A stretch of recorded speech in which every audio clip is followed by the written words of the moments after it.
Okay, we have Carson here, and he wants to go straight to questions. We'll start here on the left side. Hey, Carson, Zach Klein, Channel 2 in Atlanta. With the rules now allowing iPads on the sidelines, how do you think that will help you? Is it too much information overload? What kind of advantages and disadvantages you see where coaches talking to you about this new technology? I actually didn't know that, so that's my first time hearing that. I'm actually super excited about that. That's super cool. I think going back and watching film this past year, I almost wish that we did have iPads on the sideline, because there's so many different situations that happen throughout a game. But when situations repeat, a lot of defensive coordinators end up going back to what worked before, and they'll repeat calls. So, being able to see those things and maybe even having like a little, I guess you have like one step, or it feels like you might have one step on a defensive coordinator. If you see the look before, if something doesn't go right, they might go back to it, which happened a lot in our games this past year. So I think that'll be super cool to add that and be able to see that. Second row on the right. Carson, Corey LeBounty with WNSP 105.5 in Mobile, Alabama. In 2022, you were a backup in the national championship game, and in 23, of course, you were a 14-game healthy starter. Talk about your progression as a quarterback and being able to stay healthy, how important that is. Yeah, I think when you have such a good offensive line, I think we have a very strong offensive line, one of the best in the country, if not the best, in my opinion. It helps me to be able to stay healthy. But as far as the quarterback goes, I think over the course of last year, if you go look at game 1 and then you go look at game 14, it's not even the same quarterback. And then, making the decision to come back this year, I'm excited to see what the progression from game 15 to whatever X amount of games we might play this year is going to look like. Each game, more confidence gets built, and that repetition continues to happen. You just become more comfortable within your offense and with your teammates and during the game. So very excited to see that progression, continue to unfold. Left side, back row.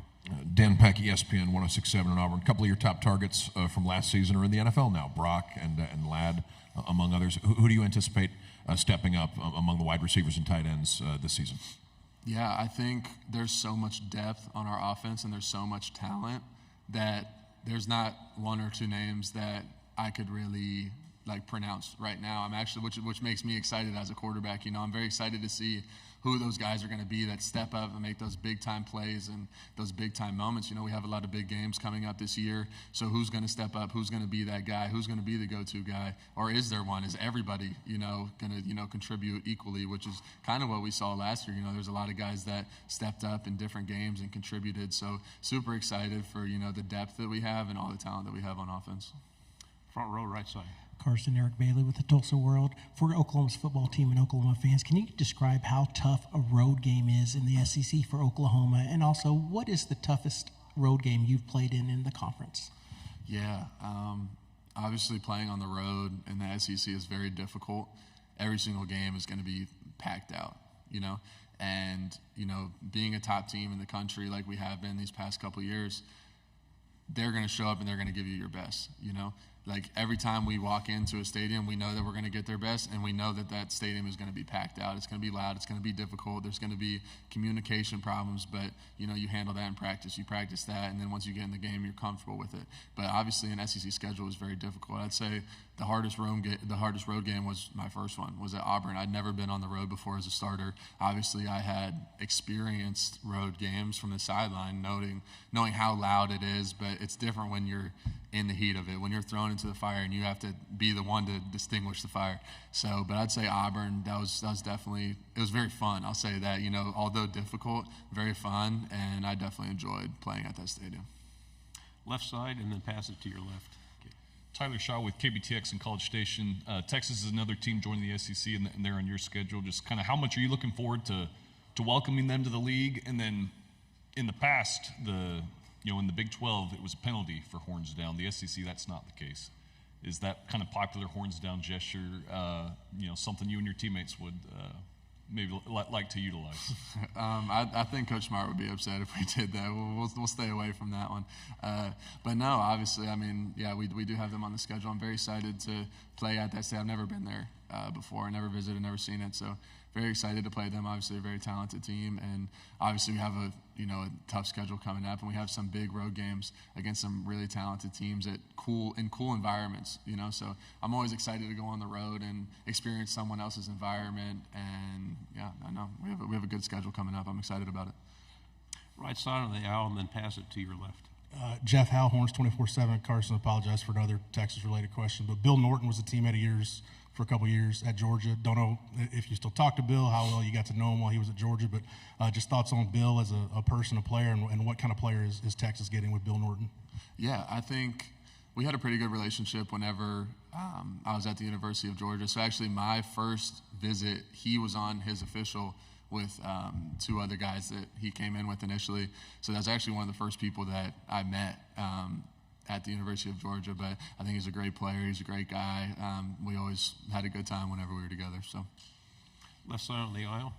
Hey, Carson, Dean Legge from Dog Post. You've got some ink on your left leg that says "Sky's the limit" with this. I think the shuttle. I don't know if it's Challenger or what. Why'd you go with that, and what's the semblance for you? yeah, I think it's self-explanatory for me. Like sky's the limit is like there is no like as far as like progressing and getting into like where I want to be. Like there is no limit, you know. So like if you shoot for the sky, there is no ceiling, you know. And I feel like that's kind of how I try to approach my game and even myself as a person, is that if I said the sky is the limit, right? I mean, it's kind of self-explanatory. There isn't a limit, you know. It's going to be never-ending progression, and you're just constantly trying to chase that. Third row, right side. Mason Young with the Tulsa World. Carson, now having the experience that you have of being a starter in this league, any advice for other quarterbacks now coming into the SEC for the first time about what it takes to excel as a quarterback in this league? I think the biggest thing is preparing, you know. For me, what gives me confidence is my preparation. So if I prepare the right way on Monday, Tuesday, Wednesday, Thursday, Friday, and then I'm confident going into the game because I don't have anything to worry about. There's no flaws, there's no this. Like I might need to look for this look or look for that, but I think having that preparation aspect is going to give you confidence once you go into the game because it's going to be difficult. Like it's not going to be easy. No matter what week it is, you're playing a talented opponent with a coach that is going to have his players well prepared for you. They know your tendencies, they know the plays you run, so you got to be prepared for what they're about to bring at you. But yeah, I'd say that preparation is the biggest thing that gives me confidence. On the aisle here and then pass it back. Hey, Carson. Tony Reese, WTV, Columbus, Georgia. Can you talk about the type of player Michael Williams is and kind of what he means to the team? Yeah, absolutely. I mean, Michael is truly like one of the most talented, gifted athletes that I've seen come through the University of Georgia, and that's a lot, you know, given the guys that have come before him at his position. But I mean, he's a top dog. You know, he's going to make plays in the backfield. He's going to shed blocks. He's going to be able to pass rush. And him having that ability to play on every single down and have such an impact that he has is what makes him such a great player. And then beyond that, the guy that he is, the person that he is beyond the football field makes him even better, in my opinion. So, no, he's a great guy. On the aisle, please. Carson, Aaron Mukes, WALB. You're obviously a confident guy. How have you been able to balance that confidence now in year two as a starter, Heisman Trophy candidate, and not gotten overconfident at this point? Yeah, for me, I like to, you know, put my focus on the team around me and focus on what's actually important.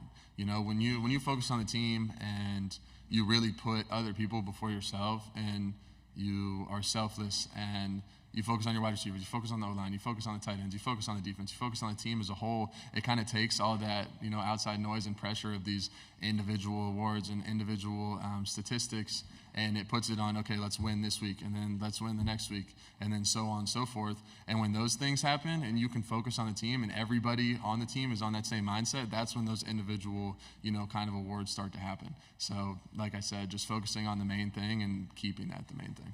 Final question, left side. Trevor Denton, Way 31. Carson, Nick Saban was just talking about you on the SEC Network broadcast, saying that he knows you well from when you were committed there. How close were you to joining Alabama, and kind of what's your relationship like with Coach Saban?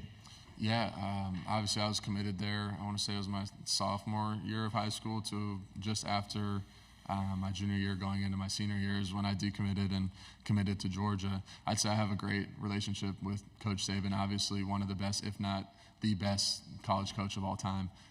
You know, his demeanor, the way he approaches the game, his intelligence level towards football, the respect that he demands from his players. I think we had a great relationship. Obviously, I never got to experience him actually being a coach, but from what I've heard and from what I was able to see in building a relationship with him, I mean, he's an amazing coach and an amazing person as well. Carson, thank you very much. Thank you.